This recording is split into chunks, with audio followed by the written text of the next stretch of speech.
impela akakho because there is absolutely none like him. Asibonge ku Hamza bekade ehlele esiqikini sikaDaviola wenza umsebenzi omuhle kakhulu as always. Sundays are for love. Noma uDaviola ukhona noma akekho, ngiyazwa abanye abalaleli wakhala bathi Hamza was mesmerizer. That's his job. That's what he knows, and he knows it best, and he does it best. So Hamza hambe ekhaya mfana uyophumula usuyilimi indima. Mina njengenjwayelo ngihlala la kulesiqiki esisithola usifudumeze ngaleyo ndlela nobaba uMhlongo noSotobe sambelani madoda kaNkulunkulu. Mfundisi inkosi, mfundisi Mhlongo, anibingelela nonke egameni lenkosi yethu Jesu Kristu. Siyabingelela nawe baba uSotobe. Njengoba sibona mfowethu. Siyabingelela mfundisi, siyabingelela Sotobe. Sibingelela abalaleli emakhaya ngalesi sikhathi sika December. Abalaleli behleli baphumulile emakhaya sithi uJesu inkosi. Jesu hlale inkosi impela kwazisa ukuthi we were saying Merry Christmas wonke umuntu insukwini embili intathu ezedlule ngoba bekuzala yona lo Jesu oyinkosi usazobuya eyinkosi impela. Siyazi ukuthi uyinkosi yomhlaba wonke njengoba sihlale sisho njengoba sithi uJesu akunankolo ayilethela emhlabeni. uJesu uzola emhlabeni uzofaka abantu embusweni kaNkulunkulu ezomemezela umbuso kaNkulunkulu yena Jesu Kristu eyinkosi yalombuso. So masithi uJesu inkosi sithi inkosi ngoba that kingdom, like it or not, will be established. Izofa imbuso yonke ekhona emhlabeni ngisho nawo loka Israel okhona manje kaNetanyahu usazofa, kaTrump usazofa, kaRamaphosa izofa yonke imibuso ekhona. Le inkosi uKristu yona kube uyena ubusa umhlaba wonke. Ngakho ke sithi sanibona mlaleli womsakazo iVuma 103 ikakhulukazi umthandi wohlelo iSound Doctrine Hub. Mina ngudidi ngokaNkosi, I'm your host ukuze kulamlelona ihora lesikhombisa. Njomani ngiyafisa namuhla ukuthi senze ubulungiswa kubalaleli esithethe incingo zabo last week off air laba bebeshaya nabathumela ama voice notes nama messages angene phakathi nesonto ngesihloko esikhulume ngaso last week ukuthi ingabe kuvumeleke kangakanani ukulalela nokuhlonipha imiyalezo yabantu asebeshonile, futhi mawayilalela to what extent do you fulfill ifiso zalabantu abangasekho. And then sithe masibheka lento le bephila lo muntu nimazi washiya imiyalelo ukuthi mangahamba nenze kanje noma ifiso zami lo. Then we wanted to look at the difference ukuthi ifiso noma ama commandments izwi lona lithini ngaloko. And something very profound came through with discussion here last week ukuthi uma umuntu ecele something noma kuyisifiso noma kuyini wase uyathembisa, leyo nto seyiyaphuma phakathi kwakhe naye seyiba phakathi kwakho noNkulunkulu. Izwi likaNkulunkulu lithi kungcono ukungathembisi wenze kunokuthi uthembise ungenzi. Ebese ke namuhla sobuza lo mbuzo njomani, seyiphakathi kwakho noNkulunkulu njengoba uthembisile isifiso somuntu siphakathi kwakho noNkulunkulu. What if lento ayicelile ayihambisani nezwi likaNkulunkulu? Njengoba siphakathi kwakho noNkulunkulu, uma ungayenzi usuwone phambi kwaNkulunkulu, awonanga kulo ngasekho, usuwone phambi kwaNkulunkulu because you made a promise esaphila ukuthi this is what you do. But what if lento ayicelayo ingale kwezwi likaNkulunkulu, if ayivumelani nezwi likaNkulunkulu, whether buwazi or ubungazi? Because umuwazi kunalento ukuthi uyazi kodwa ngoba uyazi ukuthi isikhathi sakhe sesifikile nifuna lale ngokuthula nivuma noma ngabe yini, even though nazi ezinye izinto ukuthi ngiyeke nizenze.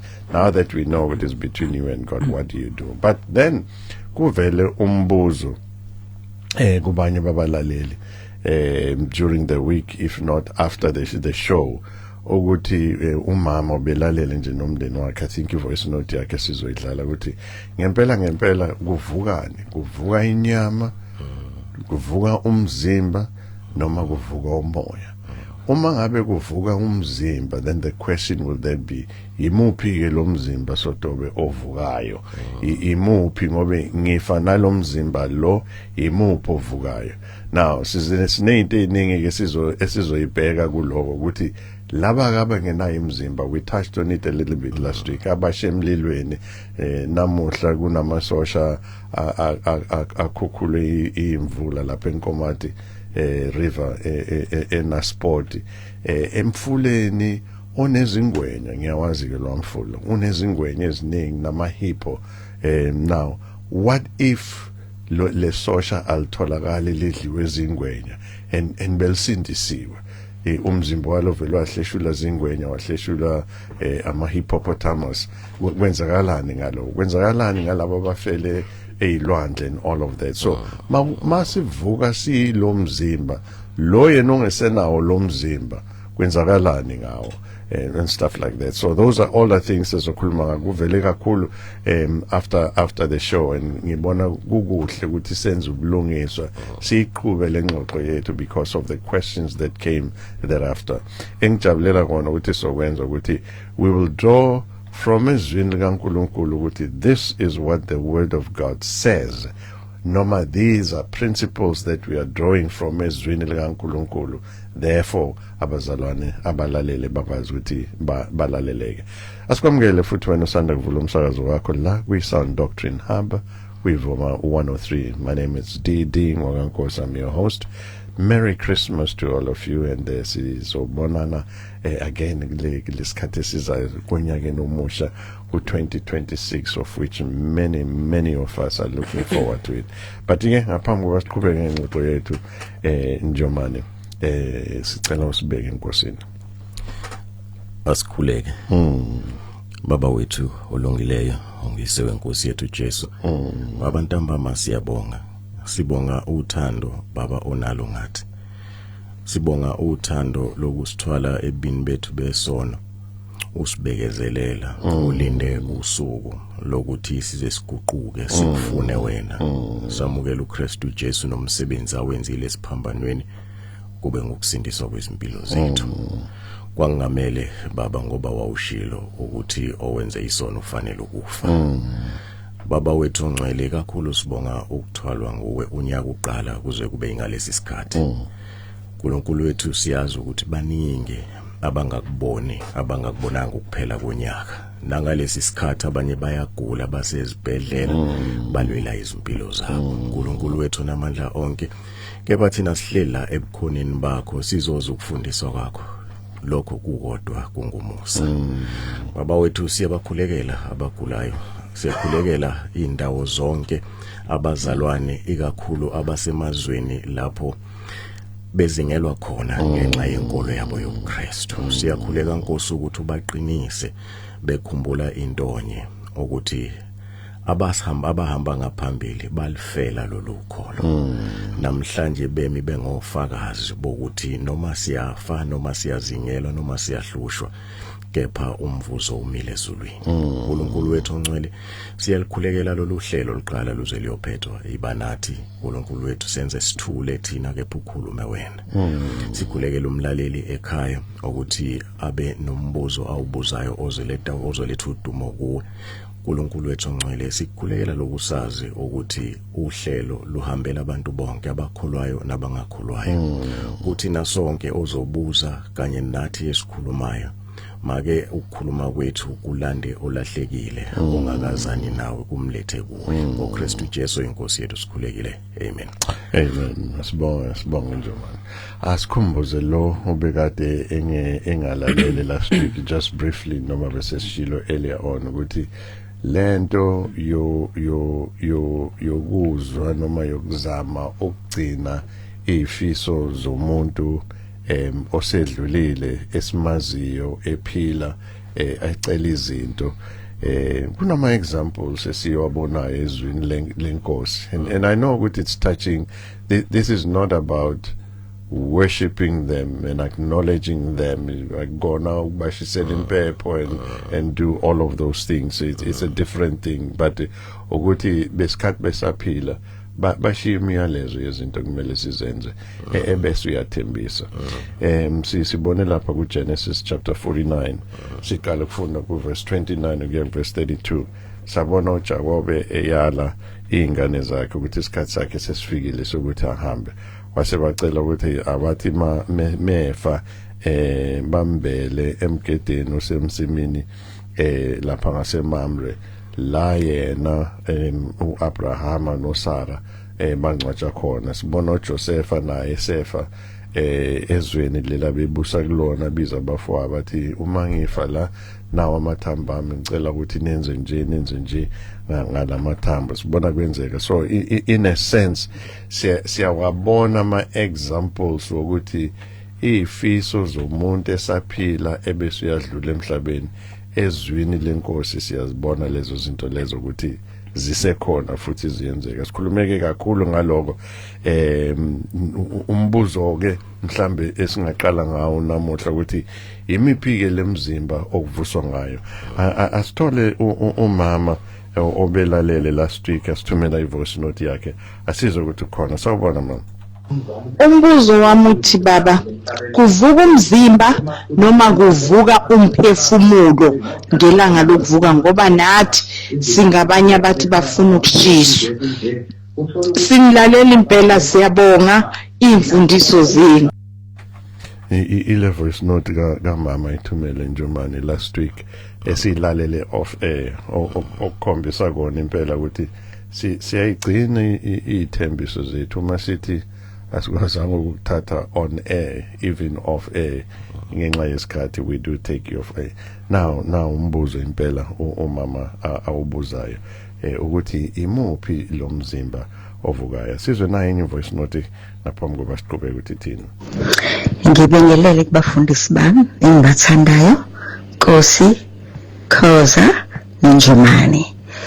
Siyambonga uNkulunkulu ukuthi usigcinile kwaze kwaba la kusukela siqala unyaka kuze kube manje. Siyabonga kakhulu. Ngithanda nokubonga iSTH ngama conferences abo asakhayo mihla namalanga. Sigcina sesithole nabangani abaningi, senginabanga nje engibathola through ama conferences.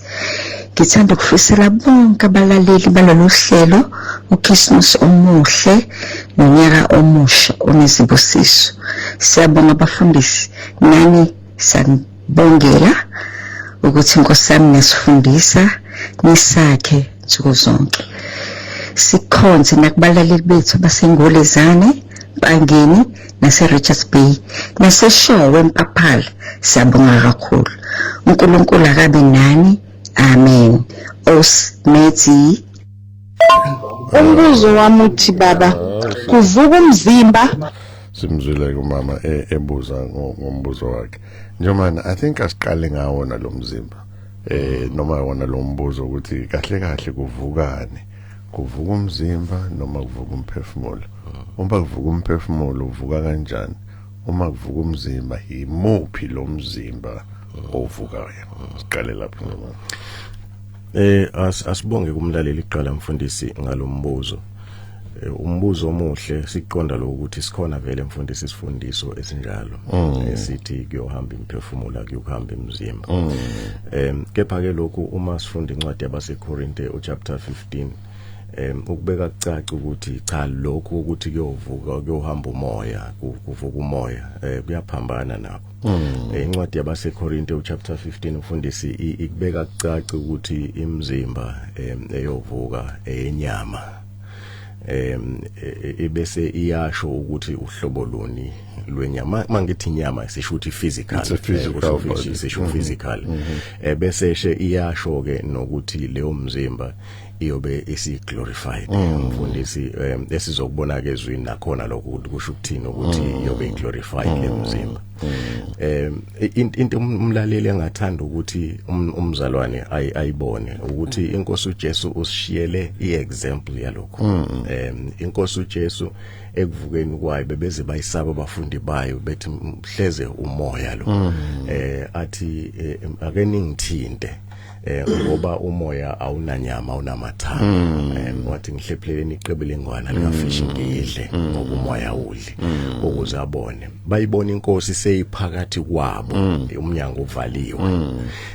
Bayibone besakhuluma bayibona inkosi sinyamalele futhi izinto lezi esozibona la ngoba seKorinte 15 echaza lokho ukuthi lokho inkosi yayikhona ekona okuzokwenzeka nakuthina uma ngabe sihlwithwa noma sihlangabezana nenkosi. Asifundeke umfundisi khona umlaleli ezoyibona ku1 Corinthians 15 ake siqale sibheke umfundisi u20 kuya ku23 khona kuzobalula sibona lento yokuthi okwakwenzeka enkosini uJesu lokho kuzokwenzeka kuthina. Uthi verse 20 ke kodwa manje uKristu uvusiwe kwabafileyo. Abese ethi uwulibo lwabaleleyo. Lento ithi lento eyenzeke enkosini uJesu into ezokwenzeka kwabalele. Njengoba siyibona yenzekile enkosini ingena iminyango ivalekile ithinteka ukhombisa ukuthi inyama abavukayo bazovuka babe njalo. Athi verse 21 ngokuba lokhu ukufa kweza ngumuntu nokuvuka kwabafileyo nakho kweza ngumuntu kweza ukufa kweza ngoAdamu ukuvuka kuza ngenkosi uJesu. Bese njengalokho bonke uAdam bayafa kanjalo ke uKristu bonke bayaphiliswa. Kepha asibheke uverse 23 ngoba yena oyicacisa kahle. Uverse 23 uthi ke kepha yilowo nalowo ngokwesigaba sakhe uKristu uqala ovukayo ufile wavuka eba isibonelo sento ezokwenzeka kuthina bese kuba ngaba kaKristu ekubiyeni kwakhe. Ithini lento umfundisi ithi njengolosisenyameni sisemzimbeni ofana noka Adam umzimba othathwe emhlabathini wabunjwa wakhiwa thina kuzisikhathi la sizoba nomzimba ofana noka Kristu ongasazi uba umzimba nje othathwe emhlabathini osu glorified ngoba uvele ezulwini njenganoma uKristu evele ezulwini. Ilezo zinto esizibonayo kulamavesi lawo okuqala kusukela ku20 kuya ku23. Mhlambe singamlekelela ke umlaleli sesibona lento yokuthi umzimba umuntu azovuka nawo umzimba okhazimulisiwe oglorified. Uma uqala kuverse 42 uzophela ku54 sizowafunda wonke umfundisi sizothinta nje lawa abalekile. Into esikhombisayo ukuthi uma umuntu evuka uzovuka engasavuki nalo mzimba kaAdam esevuka nomzimba kaKristu. Ngokuverse 42 uthi kanjalo nokuvuka kwabafileyo kuhlwanyelwa kunokubola kuvuswa kunokubola. Uyayibona lento kuvuswa kungena kubola kuvuswa kungena kubola. Lento ithi umuntu ufana unalomzimba ofalo kaAdam manje kodwa ngawusuku lokuvuka uyovuka esenomzimba ongaboli oglorified ongasaguli ongasalimitho na ispace kubona phansi kuverse 43. Uverse 43 unako lento ukuthi ayicacisa uthi kuhlwanyelwa kunokudelwa ebese kuvuswa kunenkazimulo. That's a glorified body. That's a glorified body mfundisi kunenkazimulo. Ebese kuhlanyelwa kubuthakathaka kuvuse kunamandla. Liyanti balekile ke mfundisi umuntu angayifunda ayidlule. Lento yokuthi kuhlwanyela kubuthakathaka ithi umzimba ogulayo umzimba olingekayo into ongayicabanga esikuyona njengamanje challenge yethu ngenxa yesona uthi sifasina leyo zinto bekumzimba obolayo kodwa mase kuvuka kuvusa umzimba onamandla elangena leyandawo mfundisi mathiwa usuvuswa usunamandla umzimba lo ongasalimithwa idistance. Uma umfundisi uNkosi efisa ukuba seThekwini from la eMhlanga in a split of a second uzobe seseThekwini ngoba idistance ayisasebenzi. Ingakho inkosi uJesu babeyibona ila bayibona after 8 days bakunye indaba bayibona ngehambisa nabayibona esiphakathi kwabo. Umzimba ongasenakho ukugula, umzimba ongasalingeki, yiwo lo mzimba okukhulunywa ngawo. Kuningi singakubala sithini umfundisi wangithatha uwafunda wonke lamavesi. Umoya ku verse 40, uma uya ku verse 47 ngiyeqa nje umfundisi. Uthi ke njenganalokho umuntu wokuqala wenziwe ngomhlabathi, umuntu wesibili uvele ezulwini. Now lento ithi uJesu ufike wafikela ukuthi azosindiswa thina ebese sinikezwa umzimba ofana nowakhe njengoba ewokuqala bese uthathe emhlabathini sivela kuAdam. Lo verse 47 ukuthi uvele ezulwini ukuthi njengoba evuka ke sesobe samukela lo mzimba ube yiexample yalokho. Uku verse 49 umfundisi verse 49 uthi njengalokho futhi sinesimo sonke kwenhlabathi siya kuba futhi nesimo songokwasezulwini. Ile esicacisa ngokusobala ukuthi inkosi eyafika ivele ezulwini yafika yawumuntu yaba inyama yezuhlungu yezukhathazeka ifike injalo kepha lo mzimba wayo uNkulunkulu bayo bavela mangabe seyivuka nathi ke siyoba njalo uma ngabe sibuyele ezulwini. Sayibala sithini bengamncoma umzalwane ukuthi lo 1 Corinthians akamfunde njoba silapha ku verse 49 uningi engakubalile ngenxa yesikhathi engeke ngikubalela kodwa verse 53 ukusummarize lento uthi ke ngokuba okubolayo kumele ukwembatha ungaboni nalokho okufayo kumele umbatha ungafi. Lento ethi uzoba umzimba kodwa uzoba umzimba ongasaboni oglorified. So akuwona lo mzimba esikuwona manje ozovuswa. Akusiwo lo mzimba esiwo. Yazi mfundisi ngifise ngathi ngabe sengiyawubona lo mzimba ngoba as much as uzoba physical awufani nalongala ngibona manje. So Dobe asilekelele umlaleli la. Umlaleli uthi ngiyafa manje. Umzimba lo enginawo manje ohlukana nomphefumulo. Uyapi umphefumulo wami njengoba umzimba wami wona either uyashiswa noma umzimba wami uyangcwatshwa noma umzimba wami udliwa ama crocodile noma oshaka olwandle noma umzimba wami uya disintegrate ushiswa umlilo whatever umzimba wami uyala uyakhona noma ulapho ukhona ngaleso sikhathi. Uma sengizovuswa ngalomzimba esubona lapha ku 1 Corinthians chapter 15 njengoba nisichazela kanti lo mphefumulo wona usuku kuphi futhi lo mphefumulo uzohlangabezwa kanjani nalo mzimba engizobe nginikezwe wona. Ngibonga kakhulu umfundisi. Ngenxa kusondele kwi mic. Ngibonga kakhulu umfundisi. Imzimba mengabe sedlulile emhlabeni mangabe sifunda incwadi kaLuke chapter 16 kunesithombe esihle esizivezelwa inkosi yethu Jesu Kristu. Sibona indaba kaLazaro ebesimazi ukuthi ubehluphe odekholwa eyinceka kaNkulunkulu. Siphinde sibone nesicebi ebesinga yena umzalwane uLazaro lo bekholwa simbona ukuthi masedlulile emhlabeni ulele esifubeni sika Abraham okuvezana iparadise. uJesu Kristu sike samuzwa futhi ekhuluma ngaleli paradise ekhuluma nesilelesi bese eceleni kwakhe esiphambanweni sicela uxolo enkosini uJesu Kristu mase uJesu Kristu namhlanje ntamba muzoba nami eparadise and kanjalo nesilele noputi isicebi simbona esendaweni evutha umlilo ecela ukuthi akapholisa ulimu ukuze akwazi ukuthola icomfort because indawo yona indawo enomlilo evuthayo ngegreat okuveza ukuthi indawo leyo ebizwa ngokuthi iHades sometimes bayibiza ngokuthi abanye iGehenna hen lo magama babasebenzo ngathi umfundisi kunalezo indawo ezimbili kune paradise ne Hades lapho khona umuntu abakhona uma esedlulile emhlabeni. So uma ke esevuswa njengoba uJesu avuka njengo 1 Corinthians lo mzimba avuswa ngawo okumzimba okhazinyulisiwe glorified body nalomphefumulo kuhlangana kanjani?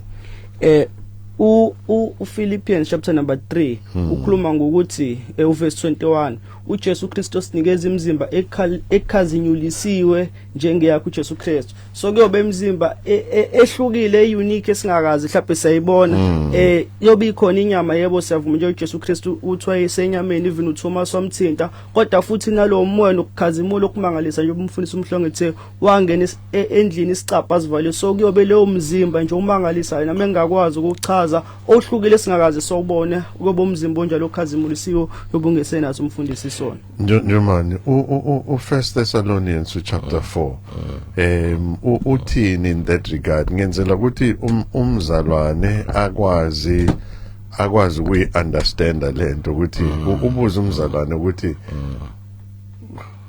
kuyovuswa umphefumulo noma kuyovuswa inyama. Umuntu siyazi ukuthi uyinyama nomphefumulo kuhlangana kanjani njomani? Mfundisi mangabe sifunda u1 Thessalonians ngiyasijwayela uqala ku verse 14 usinika isithombe sokuvuka kwabalele abalale bekholwa abafe bekholwa ukuthi uma umuntu mhlambe mfundisi asiqale asiqale kanje kwabase Philippi uthi umpostoli Paul yazi kulokuhlusha lokhu ngize ngifise ngathi bengahamba ngoba kungcono uma ngihamba ngiyazi ukuthi ngibazoba senkosini ithi lento umuntu umphefumulo wakhe mawuphuma nje uba sebukhoneni benkosi immediately uma nje vula amehlo esesebukhoneni benkosi. To be absent in the body is to be present in the Lord. Umoya nje umuntu uma efa njengoba usotobe sechaze kahle uma uphuma nje uba sebukhoneni benkosi uma ekholwa uma engakholwa uthi nje uma evula amehlo abese se Hades ngoba ilapha besebenzela khona. Enasichaze nje manje ukuthi akuthathi ama-hour akuthathi imizuzu uma uphefumula kokugcina nje ukhipha umoya kokugcina uvala amehlo kokugcina wavula immediately in a split second wavula either a paradise noma wavula Hades kunjalo mfundisi ithi lento njengoba lo mzimba walomuntu usele la even before udokotela ezazomxilonga kokugcina am declared dead lo muntu kade fikile la yakhona nithi manthola umelayezo ekhaya nigijime nekhona nikhanyisa amakhandlela kade fikile la kakhona kafise ekhanyisela indlela yena usefikile already la yakhona. Kunjalo mfundisi ngiyasithanda ke nesizulu masike nje ngoba siyasikhuluma kodwa singenake sithi usehambile ukuthi subconsciously siyazi ukuthi usehambile kodwa sifuna ukuthi futhi usekhona. U1 Thessalonians mfundisi akimqali mhlambe kuyena uverse 14 ukuze kubelula sambe nomlaleli ekhaya uthi ke ngokuba uma sikholwa ukuthi uJesu wafa wavuka ngokunjalo ke uNkulunkulu uyakubaletha nabaleleyo kuJesu kanye naye abesethi ngokuba sikusho lokhu kini ngezwi lenkosi ukuthi thina sisaphila sisasele kuze kube sekufikeni kwenkosi asiyukubandulela ngempela abaleleyo. Icacile lemfundiso ukuthi abaleleyo bona abayovuka kuqala bese kuthi ke ngokuba inkosi uqobe iyakwehla ezulwini ngezwi lenhlokomo ngephimbo lengelesenkulu nangecilongo likaNkulunkulu abafileyo kuKristu bayakuvuka kuqala.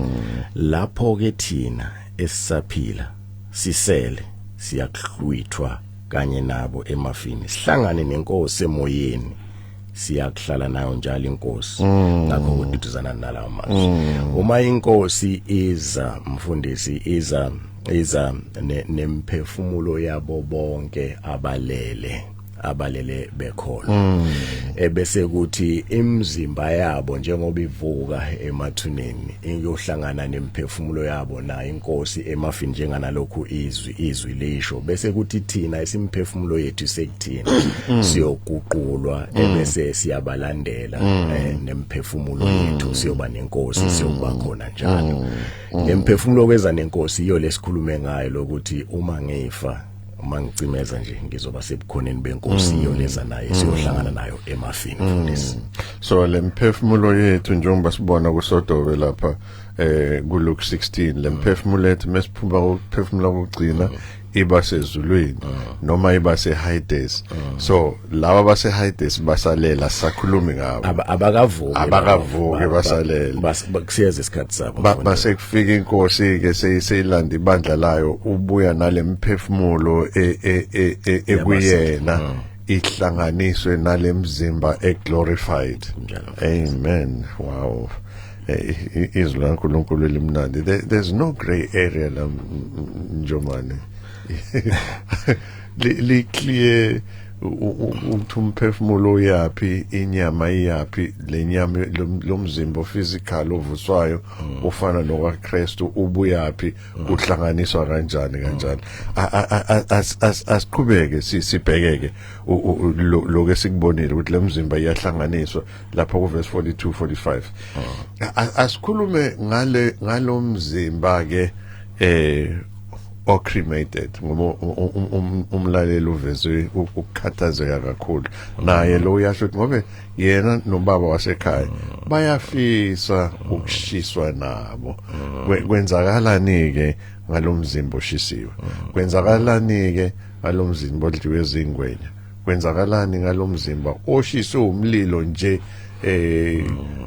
ngoba sazi abantu bahlala emjondolo bavele makusho umjondolo kusha 100 yemjondolo kulahleka imphefumulo beyond recognition kwenzakalani ngalabo nto mfundisi last week sike sathi nje kuyithinta kancane indaba yokuvuka kwabantu bonke siyithinte sisusela lapha encwadini yesambulo 20 ngiyafisa ukuthi mhlambe ngiqale khona umlaleli ezoyilandela kahle siyithinte uRevelation 20 saqala ku verse siqale ku verse 12 saphela ku verse 14 mhlamba ngiyiphinde namanje ngiyifunda ukuthi sithe inkosi uJesu njalo sifunda uThessalonians chapter 4 sithe inkosi iza nemphefumulo yabo bonke labakade abalale bekholo na uma seke kwahlulelweni ila kuzovuka khona laba abangakholwayo nabo sebevukela ukuyokwahlulelwa nabo bazovuka nemizimba yabo mfundisi bazovuka nemizimba yabo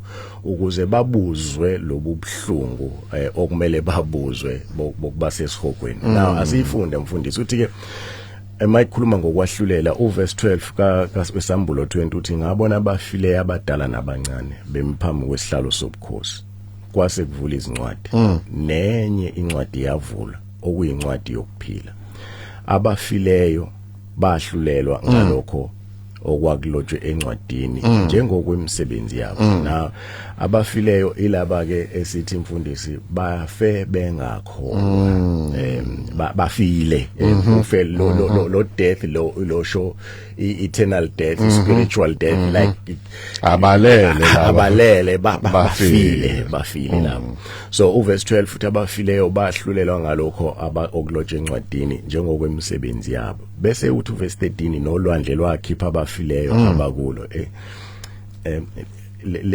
bese imayiqhubeka ithi ukufa neHades nakho kwakhipha abafileyo abakukho ngifisa ukuthi umlaleli ayithathe lento ayibuke kanje ukuthi la umuntu ayefele khona noma ngabe wayekuphi waphuma lapho uzazoma phambi kwesihlalo sokwahlulela uwephahlazeke nobhano yolwandle uzophuma ucule nomkhumbo olwandle uzophuma ubuke namanzi wadliwa zingwenya nje bathi umfundisi enze isibonelo konke lokho kuzoqoqeka ngoba kumele azoma phambi kwalesihlalo sokwahlulela every area okunomuntu ofile kuyona uzophuma kulo ndawo azohlulela ithi ke bahlulelo kwabayilona lo njengokwemisebenzi yakhe buku verse 14 uthi ukufa neHades kwaphoswa echibini lomlilo lokhu kungokufa kwesibili ichibi lomlilo ngoba kumele bafike bahlulele bonke bakhona now lento ishoyo ke mfundisi ye cremation ethi nalo ocrematiwe uzovuka naye okwabanye abazovuka kuzovuka uSawuli kanye nabantwana bakhe siyayazi indaba kaSawuli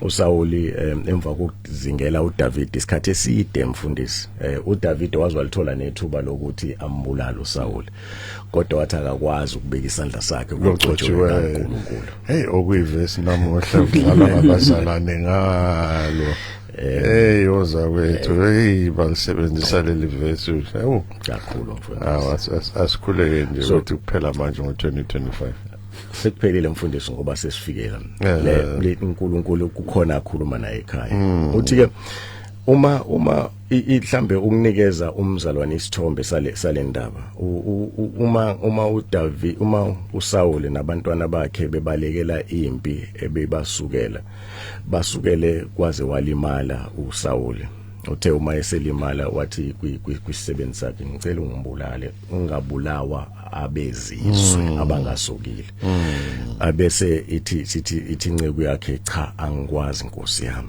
ukuthi ungahamba ngesandla sami uSawuli ke wawela phezulu kwenkemba wabulala ngokwakhe uma mesefika amaFilisti esemfica uSawuli esefile ila sizoyithatha khona ke le ndaba asiyifundeke mfundisi ku 1 Samuel chapter 31 amaverses 11 ya ku13 ithi kwathi kubiza khamozi zaseJebesh Gilead zizwe ngokwenziwe ngamaFilisti kuSawuli now ayenzana amaFilisti athe uma ngabe semthole efile athatha imzimba wakhe awuhlahlela awudecapitate ngisho kanjalo awuhlahlela base bewuthatha bewuhloma odongeni ukuze kubonakala bekade kuSawuli ikhanda lithatha hamba ngamaFilisti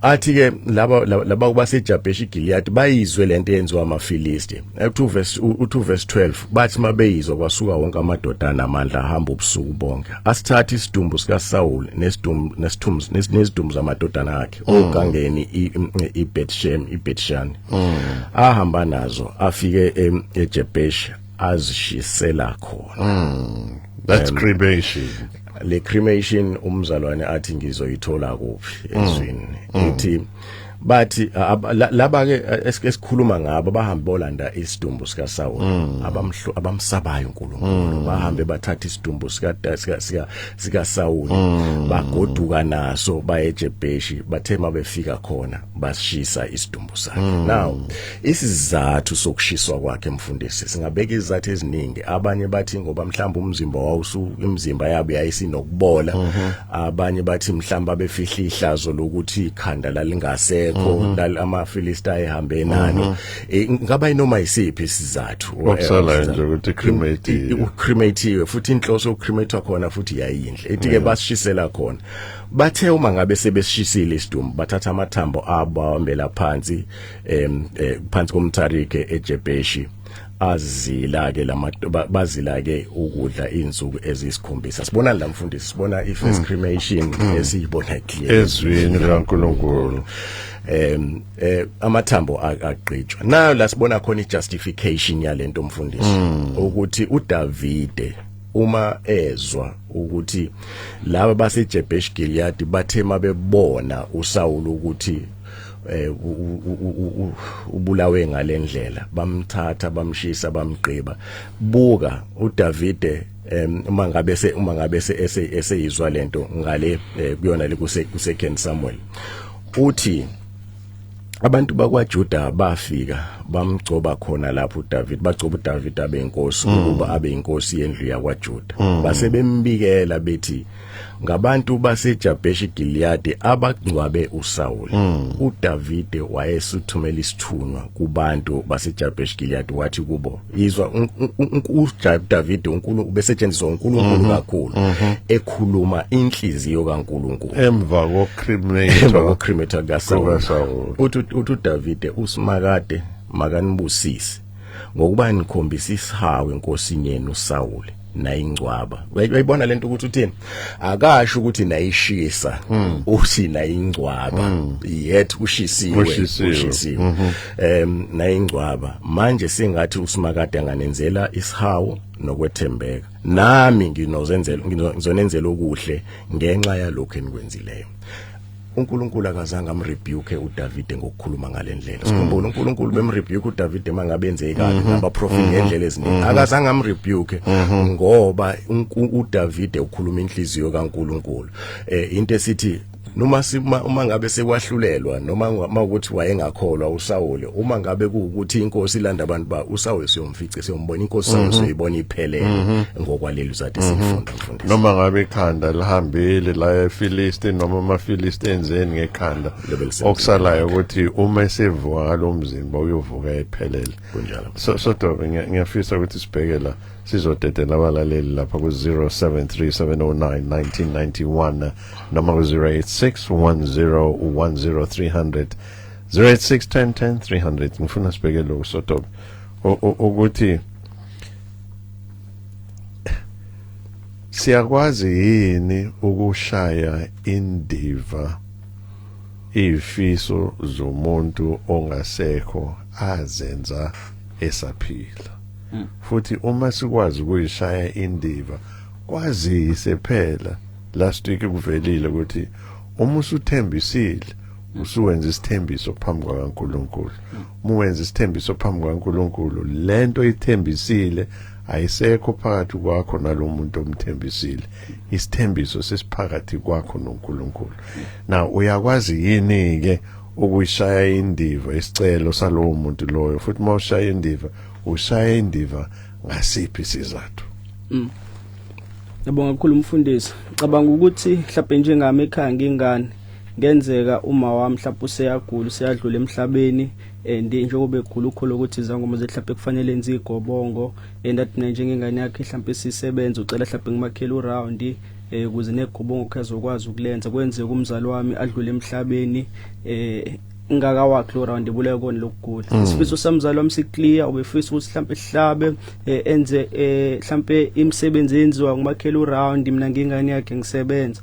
Kodwa ngoba ngiyazi ukuthi lokho kumele nezwi laNkulunkulu anginayo into engiphoqayo ukuthi umzali ngimlalele ngoba noma izwi laNkulunkulu lisho ukuthi angibahlonipha abazali encwadini abaseFirst chapter number 6. Kodwa mangabe sethi angihloniphi masethi angenza into ephambene noNkulunkulu angisamthobeli lapho dasemwe esingakhuluma ngayo mhlawumbe kuwesifazane oshadene nendoda engakholwa uFirst Peter chapter number 3 ngayithobela indoda kodwa only if isithi akenza into ephambene nezwi laNkulunkulu usengama ukumthobela. Ngiyafisa ukuthi njengoba ukhotha uPeter siphinde sibone futhi la clearly izwi likaNkulunkulu lithi singakuthobeli lokho okuphambene nezwi likaNkulunkulu. Ngiyacabanga lapha encwadini yezenzo chapter 5 singakwazi ukuthi sikuthole khona. Sikwamukele emoyeni sawubona.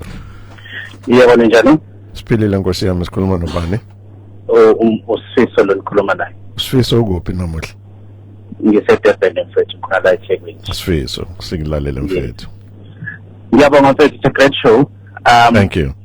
Yes, bengicela ukubuza man angazi noma ngiyaphambuka yini kwi-topic yanamhlanje ngingixolele kakhulu. That's fine. Indaba ye-unveiling, if it's pure unveiling, it's not ukuthi mhlambe i-disguise namatiye enziwayo nanani, it's just pure unveiling.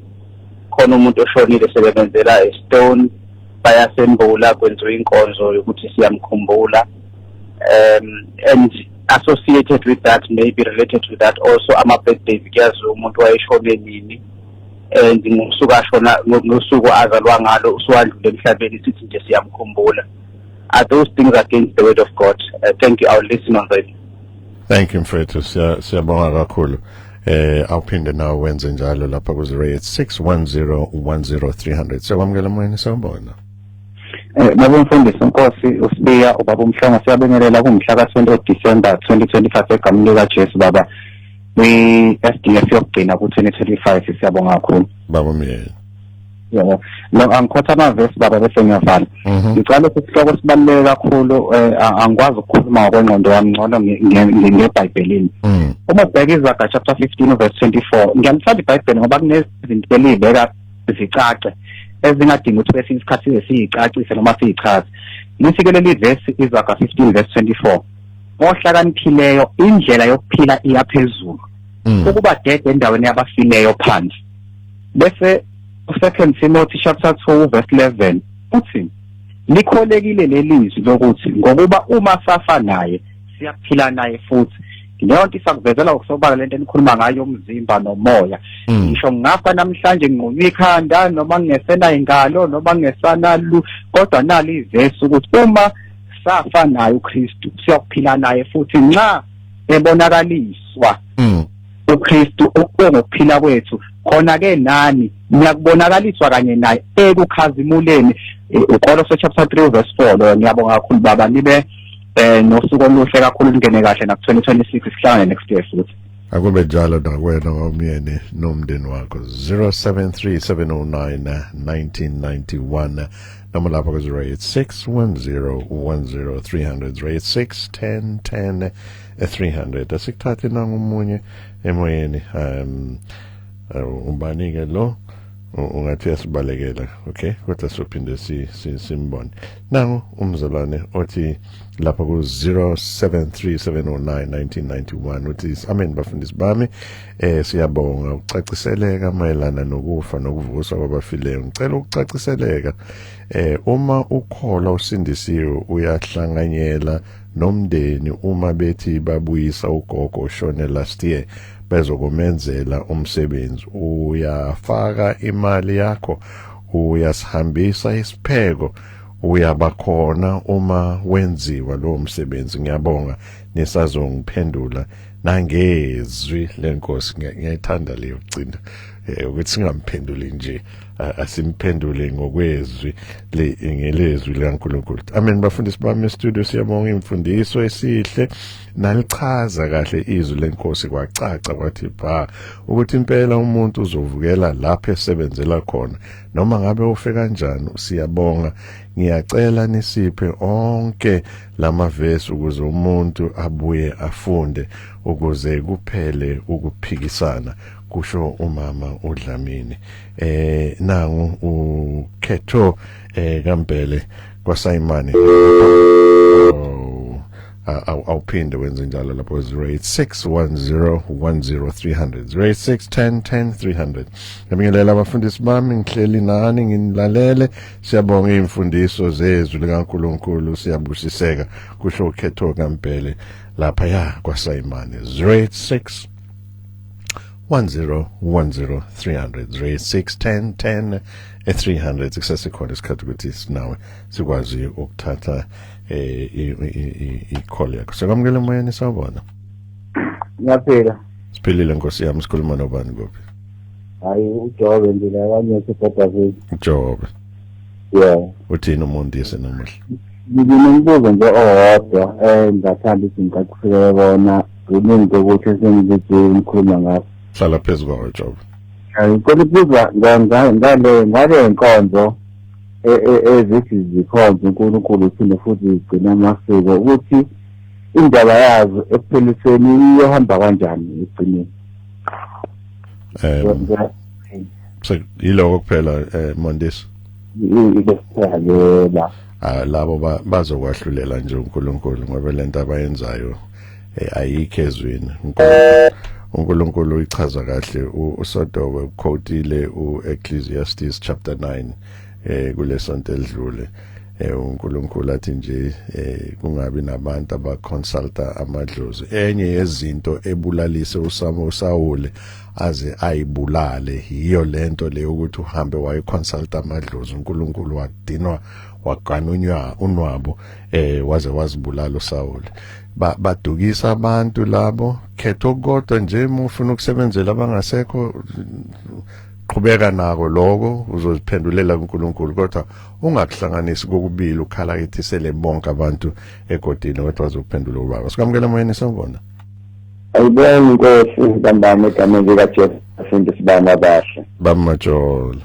amen amen baba ayi kusela ngesonto edlule mina namhlanje ngikhuluma inkanenkane nesisikhuluma iphekiswa ngempela ayi umesezwini kusho ukuthi asikhulume ngayo bamajolo hayi kana ngempela funa iqamba amanga kodwa nje nginalokhu bafundisi bami ukuthi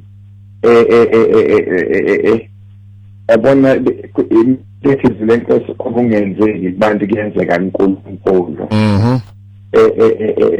ngempela sesikhulume senza konke kodwa ekugcineni uNkulunkulu njengoba nje nisho befundisi bakho ukuthi abanye bafa ngomlilo, abanye bafa ngolwandle ngokufela olwandle, abanye bafa bengesana amakhanda. Kodwa mhla uJesu bonakaliswa uma lethi izwi lenkosi siyofana naye lokungenzeki kubantu kuNkulunkulu kuyenzeka uNkulunkulu aliso. Uma njengoba besho baba umhlongo ukuthi uJesu emevuka uvuke nomzimba wenkazimulo kuvaliwe ebonakala sengaphakathi uNkulunkulu ke lowo zimangaliso lezo zikaNkulunkulu ngempela egameni lika Jesu. Uma lethi izwi lenkosi uJesu ekhuphuka nabasayothandaza entabeni bayabonakala uMoses, amadoda akudala lala babonakala naye uJesu, ebona imangaliso zikaNkulunkulu ukuthi uNkulunkulu uyokwenza into ayithandayo ngesikhathi sakhe asithandayo ngezwi lakhe. Uma ethuba kumhlongo kufa kunokubola kodwa kuvuka kunokuphila. Icebo likaNkulunkulu lelo ngiyibona imbewu oyitshala baba ifake emhlabathini iyabola uma sebolile bese iyaqhuma kubona abantu sebedlumbila nje kodwa uqale wabola kodwa egcineni uvuka uphile egameni lika Jesu. Sibonga kakhulu Nkosi yami nasibusisa siyakhula nangokomqondo nje izinto enikhulumayo into emenikhothizwe lenkosi okunye kuyembuleka kukushakithi. Ngitho ngenzeke kubantu uNkulunkulu kuyenzeka. uNkulunkulu anibusise ngicine ningene kahle baba ku New Year's ngonyaka ozayo siyabonana siyayiphusha siyaphambili uNkulunkulu nemndeni yenu nibusiseke egameni lika Jesu nabo bonke abamsakazo uNkulunkulu asigcinele bona bangene enyakeni omusha bephilile egameni lika Jesu. Siyabonga kakhulu baba. Bonga thina babaMajola kube njalo futhi nakuwena nasemndenini wakho njengokufisa kwakho sifisela nathi sikufisela kanjalo. Uthando nje nisikhombisa lona nonke nabalaleli kwangathi uNkulunkulu nani anganenzela kanjalo. Njoman maningi ama messages uzanele uma ZZ uthi uhleli nathi usibuka ngqono Njabulo kaMwelase naye uthi awu kunjalo nje uyathemba ama holidays phethe kahle uNkulunkulu umusa sibusiso Ntokozo kaMyeni usePhawulile uKhethiwe kaMzimela uthi ngumusa nje ukulalela izifundiso ngoba akubo bonke abafuna ukufundiseka ngezimfundiso zikamoya uthi nathi siyafundiseka hayi ngokuhlakanipha nokufisa kwethu kepha kungumusa. uNtshangase usenzo uthi ulalele naye elapha kwaBB eSydney Road emsebenzini elalele. Siyabonga Senzo. uFulimon kaHlamhlebela uthi amenzi inceke zimnande zomoya izindaba angizwa kahle le ekutheni uma ufa uyophila somewhere as possible hayi lutho zinceko kanti ngabe lisho ukuthini igama lokufa. Ngiyacabanga ukuthi usecaciselekile ubaba abafayo nje bayafa. Ukhota uDeuteronomy 23:12 Ezekiel 18:20 uGenesis 3:19 ukuthi Adam uyokufa biyele emhlabathini. Ngiyacabanga ukuthi u1 Corinthians chapter 15 umchazisele kahle izomsiza ukuthi nalama verse awakhotayo our interpret in context. Umuntu udalwe ngomfanekiso kaNkulunkulu noma sithi umuntu udalwe ngobumba lomhlabathi kepha wase ephefumulelwa uNkulunkulu umphefumulo wokuphila. Umphefumulo awufi. Umhlabathi uya umzimba ubuyele emhlabathini kepha umphefumulo kaNkulunkulu awufi. Umphefumulo womuntu uphila ngunaphakade sithi ufile ngoba uye Hades ekuhlushekeni ebese sithulele ngoba useparadise noma uyovuka separadise. Kepha lo umphefumulo uphefumulile umuntu osemntwini umphefumulo kaNkulunkulu. uNkulunkulu has no beginning, has no end. So lo umphefumulo kaNkulunkulu awuzuthi umzimba mawufa bese nalo umphefumulo uyafa. Njengoba you have a minute just to wrap up ngizonikeza noSotobe naye just less than a minute because isikhathi sethu asisavumi icela uwrap up ngalomlaleli okhulume ngeunveiling ngiyacela ukuthi amfunde uJoshua 4 uyayicacisa le ndaba ukuthi yonke into eyenziwayo akube ukuthi inika uNkulunkulu udumo singayenzeli ukunika udumo lo ofile akube ukuthi sinika udumo sibonga uNkulunkulu wake wasinika umuntu owasebenza for udumo likaNkulunkulu hayi lo muntu ofile angimthembise lo mlaleli because ngenxa yesikhathi uNjomani omphendula ngalendlela omphendula ngayo sizobona ukuthi uNjomani usho ukuthini makasho njalo futhi la sophendula khona ngokwezi kaNkulunkulu ukuthi iunveiling biblically iyenzeka noma yenziwa mawuyenza inikeza uNkulunkulu udumo noma inikeza umuntu sokuphendula lokho full. I think we need to have a show about that. Qhubeka Njomani in 10-15 seconds. uNkulunkulu ke akabe nabalaleli kodwa for umlaleli ngiyathanda uthi ke uma manitshela izingane zena nozitshela ingane zenu ukuthi uNkulunkulu wawumisa umfula abesethu verse 24 kaJoshua 4 ukuze bonke abantu emhlabeni bazi ukuthi isandla sikaSimakade sinamandla nokuba simesabe uSimakade uNkulunkulu zonke izinsuku. Sotobe lakho lokuvalelisa. Ngiyabonga kakhulu umfundisi. Engikhulume ngayo incwadi ezenzo chapter number 5 verse 29 uMuPeter kade beboshiwe besetilongweni beboshela ukushumela ivangeli uma bephuma baqhubeka balishumela ivangeli yini into eba encourage uthi uverse 29 simelwe ukulalela uNkulunkulu kunabantu so lento bengisho ekuqaleni ukuthi yes abantu bangazi ishifiso before bafoto uma sephambana noNkulunkulu uthina sidalela uNkulunkulu amen. uNkulunkulu uthi sihloniphe bonke abantu sihloniphe nohulumeni kepha uhulumeni mebheda ephambana nezwi kaNkulunkulu. Acts chapter 5 verse 29 njengoba ngifundile asimhloniphe sihlonipha uNkulunkulu ngaso sonke isikhathi. Happy New Year to everybody. Ningene kahle onyake nomusha ningene kahle kube mnandi abenza izinto zabo bazenze kahle ngokuphepha bashisa lezi zinto ezenza umlilo nobukhazikhazi nizenze ngokuphepha kungalimala abantu kungalimali impahla nelwane lapha ekhaya nijabule sibonane ngonyaka ozayo asinishintshe not asinishiyana la amazwi fundani bele ukuzifundela izwi likaNkulunkulu ngokwenza njalo anizona nje ithudeni zikaNkosi noNjomani noSotobe noKhoza noma ke ndoda thizeni ke noma nkosikazi thizeni kepha niyithudeni zikaMoya Ngcwele uNkulunkulu kanibusise sibonana nini isonto ezayo.